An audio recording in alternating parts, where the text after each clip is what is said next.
Sluggish response. Sluggish response. So it is not desired at all. Not desired at all. The system asymptotically goes towards theta t, asymptotically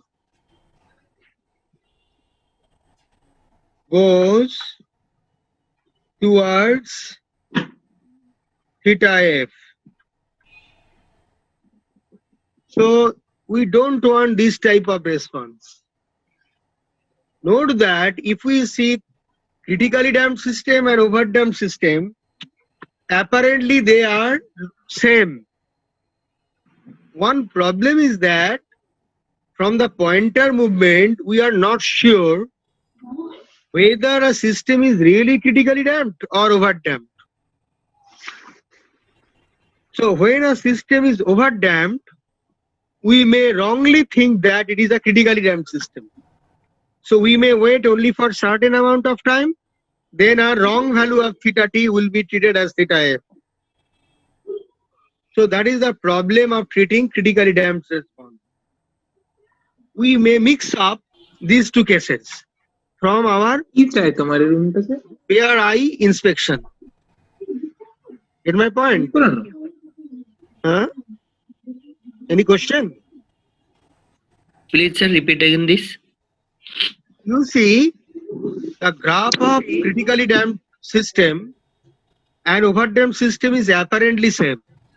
In both the cases, when we apply a current, pointer attains either theta f or close to theta f.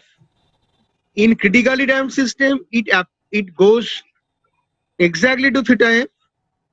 Very fast it goes. But in overdamped system, it does not go to theta f, but it comes nearer to theta f. Then its movement becomes so small, it becomes so slower that wrongly we can think that it has attained theta f. So we may not distinguish whether it is the response of overdamped system or a critically damped system from the nature of movement of the pointer and moving system. So we may not distinguish the two cases from each other. That's a problem. Therefore, when we want to design a system to a critically damped case, we should be careful that it is not becoming overdamped. Because in that case, the response will be different, but we may not be able to distinguish the two different cases. So that is the problem of designing a system with critically damped case. There is a second problem also. What is that? When we design a system at perfectly critically damped case, say delta is exactly equal to 1. Due to weathering, aging, okay, the instrument mechanical constants may change slightly. As a result, our delta may become slightly higher than 1 in extreme cases. Due to aging, weathering, vibration, shock hazard, malhandling, due to all such cases. Delta, although we try to design it to delta exactly equal to 1, but it may become slightly higher than 1. In that case, our system, our output will not attain theta f exactly, but we may not be able to identify that. So that is the problem of designing a system with critically damped case. So what are the problem? First problem is the two responses are apparently same. Second problem is due to weathering, aging, malhandling, shock hazard, vibration, many other known and unknown effects, our delta may become slightly higher than 1, and in that case the response will change from this to that, critically damped to overdamped. In that case it will be totally different, and we may wrongly interpret an overdamped system as a critically damped system. We may be misguided. That's why although critically damped response is very much desired in most of the application. The thing is, we don't want to design a system to exactly critically damped case because of these two problems. So what we do in all practical cases, okay, delta is made slightly less than 1. That is, system is made slightly underdamped. System is made slightly underdamped. That case, what will be the response?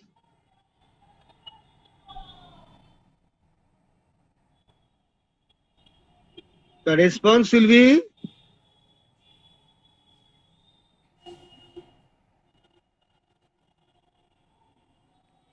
this one, slightly underdamped.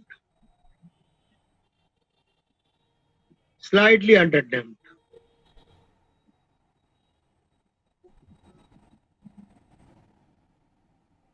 So what is the advantage?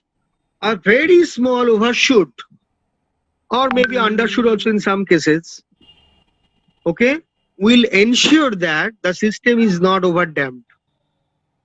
A small overshoot will ensure that it is not underdamped. It is not overdamped. So response is not sluggish. Okay. Secondly, since the oscillation is very small and it attains steady state deflection very fast, it dies down quickly, we get the steady state deflection very quickly. We get our measurement very quickly.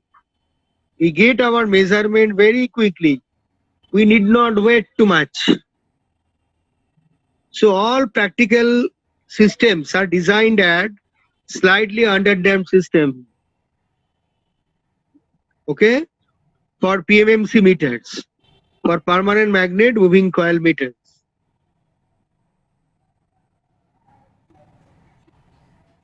Get my point? So that is this. Therefore, now I go to the next page. Page number 5. আচ্ছা আমি আরেকটা কথা বলছি, from next week onwards I will take class regularly. Of that, if possible, we can fix. Although it's very hard to fix, I'm realizing. But okay, I will try to fix up one fixed time. Okay, tomorrow I shall be out of station again. I will be back on Tuesday. So from Wednesday, I will try to take class regularly. Okay, I will make you a contact later. Sir, next week there is only one class, one working day. One working day. At Yes, which sir. date? Sir, Wednesday. Working day. Then after that? Thursday, Friday, sir, ছট পুজোর ছুটি আছে। ও তাহলে তো ছেড়ে দাও, তাহলে তো হবে না। তাহলে ওয়েডনেসডে হচ্ছে 18th না? হ্যাঁ স্যার, 18th টাই একমাত্র মানে ক্লাস প্রবেল হতে পারে, মানে 16-17 মানে তাহলে ছেড়ে দাও, 16-17 আমরা নেব না। আমরা ওয়েডনেসডে একটা স্লট করব। দেখছি আমি একটু অন্য ক্লাসও আমার আছে, আমি কথা বলে তোমার হোয়াটসঅ্যাপে যোগাযোগ করে দেবো, করে ফেলবো। তাহলে ওয়েডনেসডে একটা ক্লাস আমরা রাখবো আর কি। তারপর থেকেই ছট পুজো বা ভাইফোঁটা এটসেট্রা যা যা হওয়ার হয়ে যাক, তারপর থেকে চেষ্টা করব রেগুলারলি ক্লাস নিতে, না হবে না আর কি। আমার পার্টটা বেশ বড়ই আছে আর কি, আমার অনেক ক্লাসই লাগে আর কি।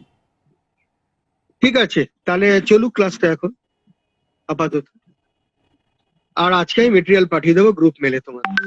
আমার আজকে সন্ধ্যেবেলা অবধি, আজকে আমার প্রায় 8:30-9টা অবধি আমার ক্লাস থাকবে, খেপে খেপে প্রচুর ক্লাস থাকবে।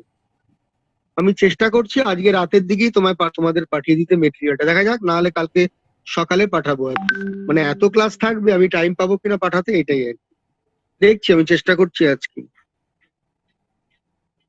আচ্ছা, আর okay, so that is our different type. The next is So you see, it's page number 5.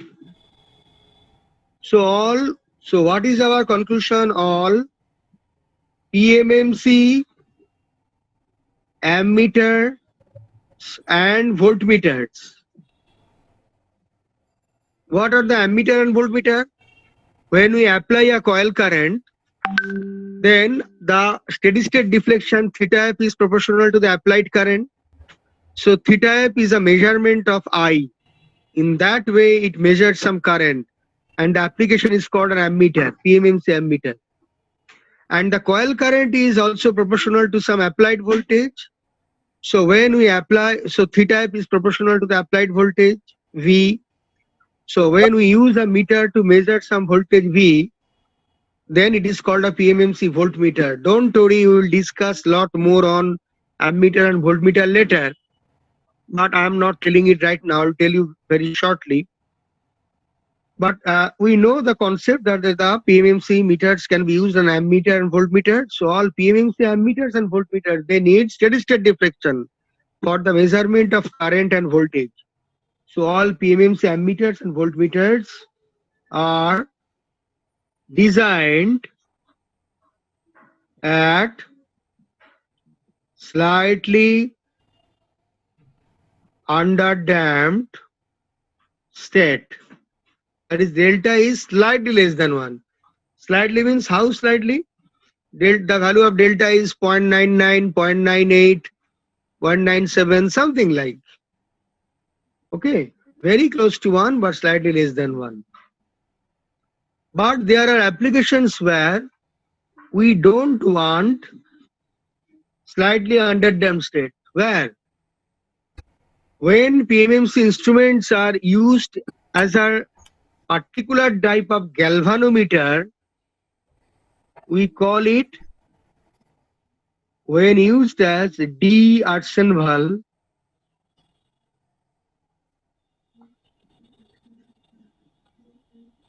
galvanometer.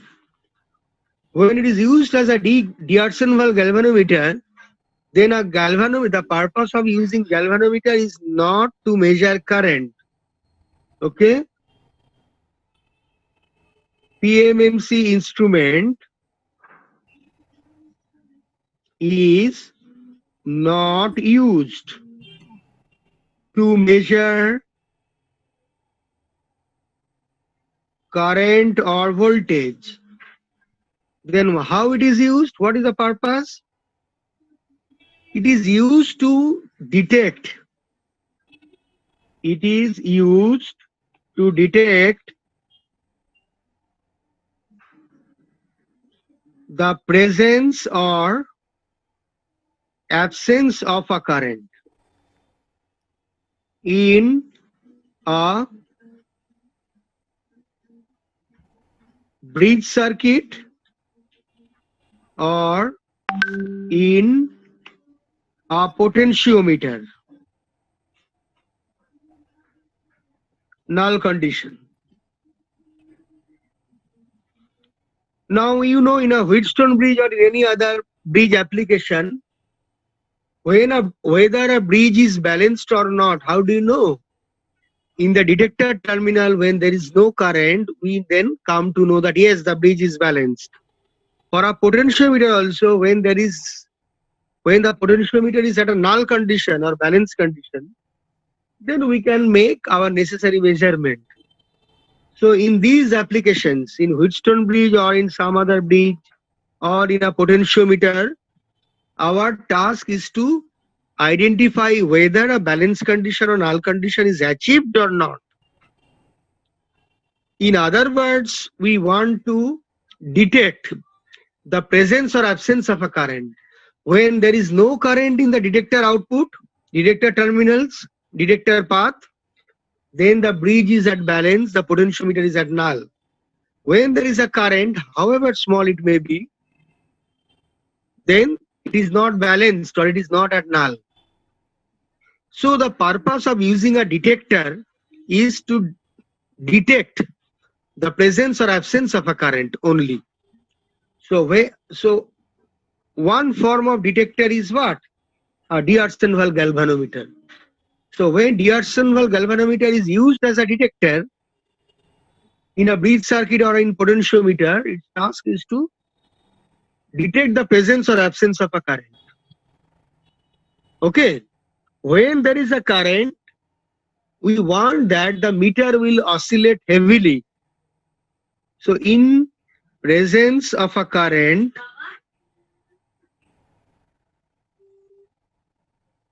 meter should oscillate heavily. Meter should oscillate heavily, and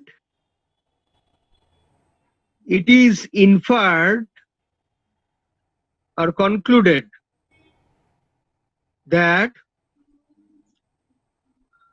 the bridge is not balanced, or the potentiometer is not at null. Is not at null. And when there is no oscillation at all, it means yes, they are balanced or at null. So a heavy oscillation will ensure us to detect the actual condition. The presence or absence of an oscillation will ensure us to detect the condition. Get my point? So we want to have D'Arsonval galvanometer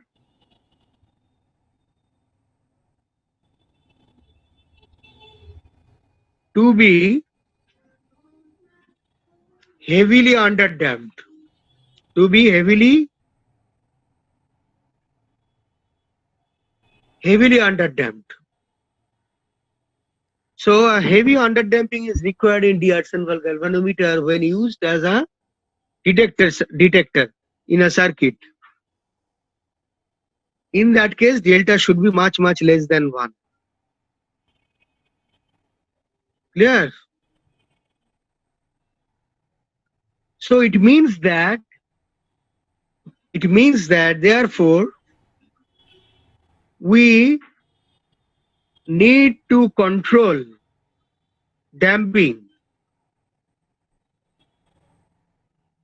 ratio delta.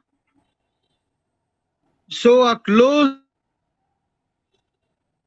is required. We need to know the origin of damping torque, and we need to know the methods of controlling the damping torque. In different applications, we need different delta. So what are the different type of damping we need to know? So now we want to know the damping.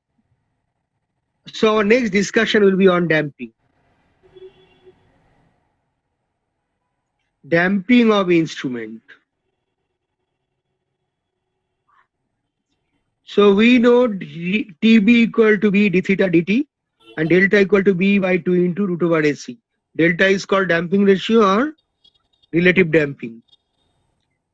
So what are the different type of damping that we can use to control damping? So damping constant, okay, required to control its value. So let's see what are the different methods of damping an instrument so that different damping torque can be achieved. So I go to the next page, page number 6.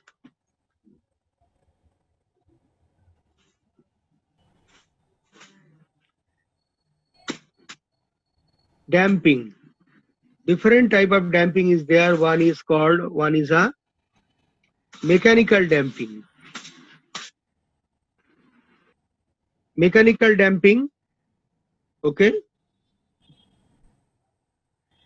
Mechanical damping. Another damping is called electrical damping. In mechanical damping, it will be, okay, air friction damping,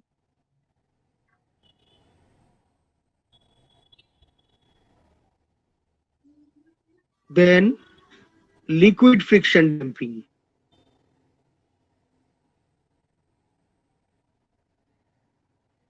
Okay. In electrical damping, it is, okay, it is, we can call it electrical damping, or we also call it eddy current damping. Eddy current damping, one type is eddy current damping in former, another is eddy current damping in coil. We call it electromagnetic damping. It is also called electromagnetic damping. These are the different type of damping that we can achieve. In our next class, I shall talk, my lecture will be on these different type of damping, based on which our instrument will perform in different ways. Okay? So with these, I like to stop today, because if I start discussion of any one type, okay, it will be a too long one and I cannot finish it in time. I have some other classes.